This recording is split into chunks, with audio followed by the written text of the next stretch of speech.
So you may have just accidentally just spilled water all over your particular iPhone, and you might be trying to figure out what exactly to do in this situation. Now, luckily for you, a lot of iPhones are waterproof. So you probably don't need to be super crazy. If it's like an iPhone 5 or something, then maybe. But if it's an iPhone 6S or above, there's some sort of water resistance going on with that particular iPhone. So just be calm. Your phone is going to be in good condition and you won't have to do anything crazy with it. The very first thing I recommend doing though is completely powering down your iPhone.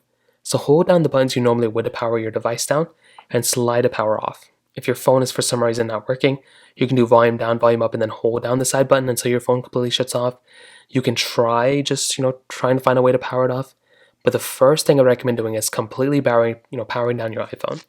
Now, the next thing I'd recommend doing is finding any crevices of your device that may have had some water come inside of it.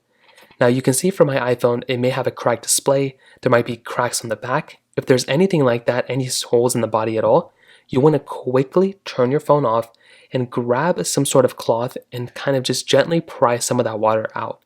So you can try swinging your iPhone like this. Be very careful, don't throw your phone, but just kind of hit it against your phone or your hand and try to get as much water that you can come out of it. That's one thing I do all of the time whenever I spill any water on my phone, even if there's no cracks on it. I just kind of go like this a little bit, a couple times, and that can get some water out of there. But I've had the most success anytime by grabbing some sort of vacuum or shop vac kind of situation and suctioning off portions of this particular casing of water, just kind of to suck up as much water as possible from it. The rice method never really worked. I don't even know why people did that.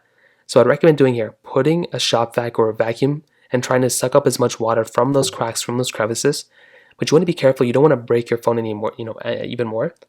And while you're vacuuming it, at the end of the day, just let it sit there in kind of a lukewarm environment, not lukewarm, room temperature environment, maybe even a little bit hotter. And you want to make sure all of that water kind of comes out of your particular device. All the meanwhile, do not turn your phone back on. Leave it as it is. Do not turn your phone on. You're going to be asking for trouble. And then at the end of the day, as of that point, when it's been like a couple hours or a couple days and you feel pretty confident about it, what you can do then is you can go through and basically turn your phone back on. So what you can do here is find the power button on your phone, go ahead and click it, and you want to just power your phone back on. For a lot of people, really all you're going to have to do is do exactly what I just told you. By you going through and basically clicking those things, and that is a very, very easy way of going through and basically, essentially fixing this particular problem. So while your phone turns on, go ahead and just, wait until it completely turns on, and hopefully you won't have any water damage on your phone. So that's exactly what I tend to do when my phone gets any water damage. If you have any other thoughts or questions, let me know in the comment section below.